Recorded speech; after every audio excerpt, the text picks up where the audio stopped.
ਬੱਚਾ ਅਗਵਾ ਹੋ ਗਿਆ ਜਾਂ ਮਿਸ ਹੋ ਗਿਆ, ਉਸਦੇ ਕੱਪੜਿਆਂ ਦਾ ਰੰਗ ਦੱਸਿਆ ਜਾ ਰਿਹਾ ਸੀ ਤੇ ਅੱਜ ਉਸ ਦੇ ਵਿੱਚ ਵੱਡੀ ਅਪਡੇਟ ਇਨਕਾਊਂਟਰ ਦੀ ਆ ਰਹੀ ਹੈ ਜੀ। ਇਹ ਕੀ ਮਾਜਰਾ ਬਣਿਆ ਹੈ, ਕਿਉਂ ਕੀਤਾ ਗਿਆ ਸੀ ਮੁੰਡੇ ਨੂੰ ਅਗਵਾ? ਇਹ ਜਰਾ ਕਰਿਓ ਤਾਂ ਇਸ ਤੇ ਪਾਇਓ ਚਾਨਣਾ। ਜੀ ਦੇਖੋ ਗੁਰਪ੍ਰੀਤ ਜੀ, ਇਹ ਬੜੀ ਇੱਕ ਵੱਡੀ ਘਟਨਾ ਸੀਗੀ। ਇਹਦੇ ਵਿੱਚ ਕੀ ਸੀਗਾ ਕਿ ਬੱਚੇ ਨੂੰ ਇਹਨਾਂ ਦੇ ਘਰੋਂ ਹੀ ਬੁੱਧਵਾਰ ਨੂੰ ਕਿਡਨੈਪ ਕਰ ਲਿਆ ਗਿਆ ਸੀਗਾ। ਪਹਿਲਾਂ ਮਤਲਬ ਕਿ ਬੱਚਾ ਚੋਰੀ ਦਾ ਮਾਮਲਾ ਆ ਗਿਆ ਸੋਸ਼ਲ ਮੀਡੀਆ ਤੇ। ਤੁਹਾਨੂੰ ਪਤਾ ਬੱਚਿਆਂ ਦੀਆਂ ਤਸਵੀਰਾਂ ਬੜੀਆਂ ਵਾਇਰਲ ਹੋ ਜਾਂਦੀਆਂ ਨੇ ਕਿ ਬੱਚਾ ਚੋਰੀ ਹੋ ਗਿਆ ਜੀ, ਆਪਾਂ ਇਹ ਸਮਝਦੇ ਹਾਂ। ਦਰਅਸਲ ਕੀ ਸੀਗਾ ਕਿ ਬੱਚਾ ਅਗਵਾ ਕੀਤਾ ਗਿਆ। ਸੀਸੀਟੀਵੀ ਦੇ ਵਿੱਚ ਵੀ ਜਿਹੜੇ ਅਗਵਾ ਕਰਤਾ ਸੀਗੇ ਉਹ ਭੱਜਦੇ ਨਜ਼ਰ ਆਏ ਬਾਈਕ ਤੇ। ਹੁਣ ਅੱਗੇ ਜਾ ਕੇ ਕੀ ਹੁੰਦਾ ਹੈ ਕਿ ਇਸ ਬੱਚੇ ਨੂੰ ਸ਼ਿਫਟ ਕਰ ਦਿੱਤਾ ਜਾਂਦਾ ਹੈ ਫੋਰਚੂਨਰ ਗੱਡੀ ਦੇ ਵਿੱਚ। ਪਰ ਪੁਲਿਸ ਨੇ ਇਸ ਮਾਮਲੇ ਦੇ ਵਿੱਚ ਗੁਰਪ੍ਰੀਤ ਜੀ ਬਹੁਤ ਆਲਾ ਕੰਮ ਕੀਤਾ। ਇਹਨਾਂ ਨੂੰ ਜਿਵੇਂ ਹੀ ਇਨਪੁਟ ਮਿਲੀ, ਇਹਨਾਂ ਨੇ ਤਿਵੇਂ ਹੀ ਬੰਦੇ ਟਰੇਸ ਕਰਨੇ ਸ਼ੁਰੂ ਕਰ ਦਿੱਤੇ ਤੇ ਫਿਰ ਕਰਦਿਆਂ ਕਰਾਉਂਦਿਆਂ ਇਹਨਾਂ ਨੇ ਇੱਕ ਦੋ ਬੰਦੇ ਇਹਨਾਂ ਦੇ ਚੱਕ ਲਏ। ਕਿਉਂਕਿ ਦੋ ਟੀਮਾਂ 'ਚ ਵੰਡੇ ਗਏ ਜਿਹੜੇ ਅਗਵਾ ਕਰਤਾ ਸੀਗੇ, ਤਾਂ ਇਹਨਾਂ ਨੇ ਇਕੱਠੇ ਹੋਣਾ ਸੀਗਾ ਗਾਂ ਕਿਸੇ ਹੋਰ ਥਾਂ ਤੇ। ਤਾਂ ਫਿਰ ਉਹਨਾਂ ਤੋਂ ਜਦੋਂ ਇਨਪੁਟ ਮਿਲ ਗਈ ਕਿ ਬੱਚਾ ਜਿਹੜਾ ਹੈ ਉਹ ਗੱਡੀ ਦੇ ਵਿੱਚ ਸ਼ਿਫਟ ਕਰ ਦਿੱਤਾ, ਕਿਉਂਕਿ ਦੇਖੋ ਉਦੋਂ ਤੱਕ ਫਿਰੌਤੀ ਦੀ ਕਾਲ ਆ ਗਈ ਸੀਗੀ ਨਾ। ਪਹਿਲਾਂ ਕਰੋੜ ਰੁਪਈਆ ਮੰਗਿਆ, ਫਿਰ ਮੰਗਿਆ ਇਹਨਾਂ ਨੇ ਕਿ 30-40 ਚ ਆਪਾਂ ਸੈਟਲ ਕਰ ਲੈਨੇ ਮਾਮਲਾ। ਤਦ ਤੱਕ ਪੁਲਿਸ ਐਕਟਿਵ ਹੋ ਚੁੱਕੀ ਸੀਗੀ। ਤਾਂ ਉਹਨਾਂ ਨੇ ਲੋਕੇਸ਼ਨਾਂ ਵਗੈਰਾ ਇਹਨਾਂ ਦੀਆਂ ਟਰੇਸ ਕਰਦਿਆਂ ਮਤਲਬ ਕਿ ਨੰਬਰ ਸਰਵੀਲੈਂਸ ਤੇ ਲਾ ਕੇ ਬੰਦੇ ਕੁਝ ਚੱਕ ਲੈ। ਜਦੋਂ ਚੱਕੇ ਤਾਂ ਪ੍ਰਾਇਮਰੀ ਪੁੱਛਗਿੱਛ ਦੇ ਵਿੱਚ ਹੀ ਉਹਨਾਂ ਨੇ ਦੱਸ ਦਿੱਤਾ ਕਿ ਬੱਚਾ ਜਿਹੜਾ ਹਾਲੇ ਸਹੀ ਸਲਾਮਤ ਆ, ਉਸਨੂੰ ਫੋਰਚੂਨਰ ਗੱਡੀ 'ਚ ਸ਼ਿਫਟ ਕੀਤਾ ਗਿਆ। ਇਹ ਸ਼ੀਆਂ ਦੋ ਪਿੰਡ ਆ। ਸ਼ੀਆਂ ਦੋ ਪਿੰਡ ਜਿਹੜਾ ਹੈ ਨਾ ਮਲੇਰਕੋਟਲੇ ਤੋਂ ਮਸੇ 8-10 ਕਿਲੋਮੀਟਰ ਹੋਣਾ ਹੈ ਜੀ। ਇਹ ਉੱਥੋਂ ਫਿਰ ਲੈ ਕੇ ਬੱਚੇ ਨੂੰ ਇਹ ਤੁਰਦੇ ਇੱਧਰ ਨੂੰ ਆ ਗਏ। ਸਦਰਨ ਨਾਭਾ ਸਾਈਡ ਆ ਪਿੰਡ ਆ ਮੰਡੌਰ ਖੇੜਾ ਵੱਜਦਾ ਉਹ।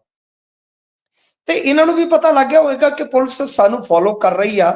ਤਾਂ ਫਿਰ ਇਹ ਉੱਥੇ ਪਿੰਡਾਂ ਵਾਲਾ ਰਸਤਾ ਜਿਹੜਾ ਹਾਈਵੇਜ਼ ਵਗੈਰਾ ਜਿਹੜੇ ਹੁੰਦੇ ਉਹ ਤੇ ਛੱਡ ਦਿੱਤੇ, ਇਹ ਪਿੰਡਾਂ ਵਾਲੇ ਰਸਤੇ ਇਸਤੇਮਾਲ ਕਰ ਰਹੇ ਸੀਗੇ। ਤਾਂ ਪਰ ਪੁਲਿਸ ਉੱਤੇ ਚੜੀ ਆਉਂਦੀ ਸੀ ਕਿ ਲੋਕਾਂ ਨੂੰ ਵੀ ਲੱਗਦਾ ਸੀਗਾ ਕਿ ਫੋਰਚੂਨਰ ਗੱਡੀ ਜਿਹੜੀ ਹੈ ਇਹ ਬਹੁਤ ਤੇਜ਼ ਪਿੰਡਾਂ ਦੇ ਵਿੱਚ ਦੀ ਦੌੜੀ ਤੇ ਪੁਲਿਸ ਟਰੈਕ ਕਰਦੀ ਖੀਰ ਉੱਤੇ ਚੜਾਈ। ਜਦੋਂ ਫਿਰ ਇੱਕ ਖੇਤ ਵਾਲੇ ਪੈ 'ਚ ਪਾ ਲਿਆ ਉਹਨਾਂ ਨੇ ਗੱਡੀ ਘੇਰੀ।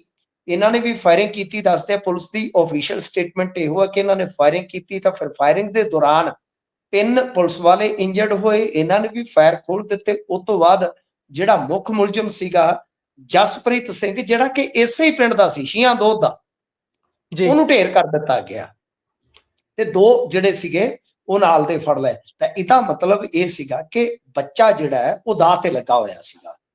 ਦੇਖੋ ਹੋ ਸਕਦਾ ਸੀਗਾ ਕਿ ਉਹ ਵੀ ਗੋਲੀ ਮਾਰ ਦਿੰਦੇ ਬੱਚੇ ਨੂੰ। ਇਹ ਵੀ ਇੱਕ ਬਹੁਤ ਵੱਡੀ ਗੱਲ ਸੀਗੀ ਨਾ। ਜਾਂ ਚੱਲਦੀ ਗੋਲੀ ਦੇ ਵਿੱਚ ਬੱਚੇ ਨੂੰ ਗੋਲੀ ਲੱਗ ਜਾਂਦੀ। ਪਰ ਜਦੋਂ ਜਾ ਕੇ ਪੁਲਿਸ ਨੇ ਵੇਖਿਆ ਬੱਚਾ ਸਹਿਮ ਕੇ ਸੀਟ ਦੇ ਥੱਲੇ ਵੜਿਆ ਹੋਇਆ ਸੀਗਾ, ਲੁਕਿਆ ਹੋਇਆ ਸੀਗਾ। ਤੇ ਦੱਸਦੇ ਆ ਕਿ ਉਹਨੂੰ ਕੱਢਿਆ ਤੇ ਫਿਰ ਪੁਲਿਸ ਨੇ ਉਹਨੂੰ ਭਰੋਸੇ ਚ ਲਿਆ। ਪੁਲਿਸ ਤੁਹਾਨੂੰ ਪਤਾ ਫਿਰ ਜਿਹੜੀ ਆ ਬਹੁਤ ਕਹਿ ਲਓ ਕਿ ਮੁਲਾਇਮ ਦਿਲੀ ਨਾਲ ਕੰਮ ਕਰਦੀ ਆ ਇਹੋ ਜਿਹੇ ਮੌਕਿਆਂ ਤੇ। ਬੱਚੇ ਨੂੰ ਜਦੋਂ ਪਲੋਸਿਆ, ਸਹੀ ਸਲਾਮਤ ਉਸਨੂੰ ਕੱਢਿਆ, ਫਿਰ ਉਸ ਤੋਂ ਬਾਅਦ ਉਹਦਾ ਮੈਡੀਕਲ ਕਰਵਾਇਆ।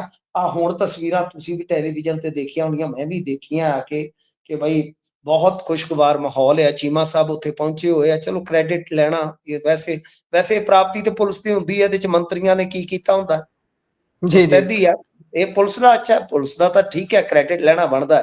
ਤਾਂ ਤੁਸੀਂ ਦੇਖੋ ਇਨਕਾਊਂਟਰ ਤੇ ਵੀ ਕਿਸੇ ਨੇ ਸਵਾਲ ਹੀ ਨਹੀਂ ਚੁੱਕੇ, ਕਿਉਂਕਿ ਕਰਤੂਤ ਹੀ ਇਹੋ ਜਿਹੀ ਮਾੜੀ ਆ।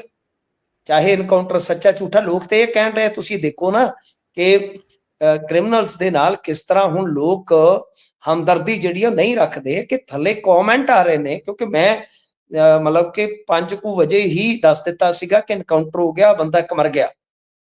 ਕਿਉਂਕਿ ਜਿਸ ਪਿੰਡ ਦੇ ਵਿੱਚ ਇਹ ਇਨਕਾਊਂਟਰ ਹੋਇਆ ਸੀਗਾ ਉਹ ਪਿੰਡ ਦੇ ਵਿੱਚ ਮੇਰਾ ਕੋਈ ਸੱਜਣ ਬੇਲੀ ਸੀਗਾ। ਉਸਨੇ ਨਾਲ ਦੀ ਨਾਲ ਹੀ ਤਸਵੀਰ ਭੇਜ ਦਿੱਤੀ। ਉਸਨੇ ਨਾਲ ਦੀ ਨਾਲ ਹੀ ਦੱਸ ਦਿੱਤਾ ਕਿ ਇੱਕ ਬੰਦਾ ਮਾਰ ਦਿੱਤਾ ਇੱਥੇ, ਤਕਰੀਬਨ ਸਾਡੇ ਸਾਹਮਣੇ ਹੀ ਆ ਸਭ ਕੁਝ ਹੋਇਆ।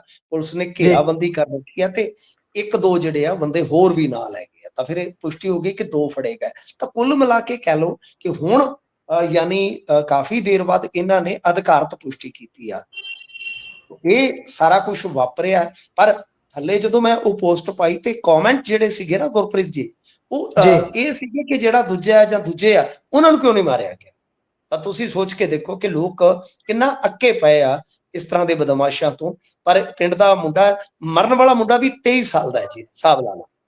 ਜਿਹਨੇ ਇਹ ਸਾਰੀ ਜੀ ਸਾਜ਼ਿਸ਼ ਰਚੀ ਆ, ਉਹ ਮੁੰਡਾ ਵੀ ਸਿਰਫ 23 ਸਾਲ ਦਾ ਹੈ। 23 ਵਰਿਆਂ ਦਾ, 23 ਵਰਿਆਂ ਦਾ।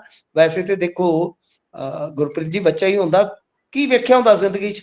ਕੁਝ ਵੀ ਨਹੀਂ। ਹੂੰ ਪਰ ਇਹ ਸਭ ਕੁਝ ਜੀ ਜਿਹੜਾ ਅੱਜ ਕੱਲ੍ਹ ਫਿਲਮਾਂ ਜਾਂ ਜਿਹੜਾ ਕੁਝ ਅੱਜ ਕੱਲ੍ਹ ਤੁਹਾਨੂੰ ਪਤਾ ਹੀ ਆ, ਸੋਸ਼ਲ ਮੀਡੀਆ, ਇਹਨਾਂ ਦੇ ਰਾਹੀਂ ਜੋ ਸਾਈਕੀ ਪ੍ਰਭਾਵਿਤ ਹੁੰਦੀ ਹੈ, ਇਹ ਫਿਰ ਸਨਕੀ ਬਣ ਜਾਂਦੇ ਆ ਤੇ ਇਹੋ ਜਿਹਾ ਕੰਮ ਕਰਦੇ ਆ ਜਿਹਦਾ ਅੰਜਾਮ ਫਿਰ ਮੌਤ ਹੀ ਹੁੰਦੇ ਆ। ਤਾਂ ਇਹ ਇਸ ਵੇਲੇ ਦੀ ਅਧਿਕਾਰਤ ਤੌਰ ਤੇ ਪੁਸ਼ਟ ਖਬਰ ਹੈ ਕਿ ਬੱਚੇ ਨੂੰ ਚੁੱਕਣ ਵਾਲਿਆਂ ਦਾ ਇਨਕਾਊਂਟਰ ਹੋ ਚੁੱਕਾ। ਜਸਪ੍ਰੀਤ ਨਾਂ ਦੇ ਮੁੱਖ ਮੁਲਜ਼ਮ ਨੂੰ ਫੜਕਾ ਦਿੱਤਾ ਇਹਨਾਂ ਨੇ, ਤੇ ਜਿਹੜੇ 2 ਦੀ ਇਹਨਾਂ ਨੇ ਪੁਸ਼ਟੀ ਕੀਤੀ ਆ। ਹਾਲਾਂਕਿ ਮੈਂ ਜਿਵੇਂ ਤੁਹਾਨੂੰ ਦੱਸਿਆ ਕਿ ਮੇਰੇ ਕੋਲ ਇਹ ਵੀ ਸੂਚਨਾ ਸੀਗੀ ਕਿ ਬੰਦੇ ਇਹਨਾਂ ਨੇ 1-2 ਪਹਿਲਾਂ ਚੱਕੇ ਆ।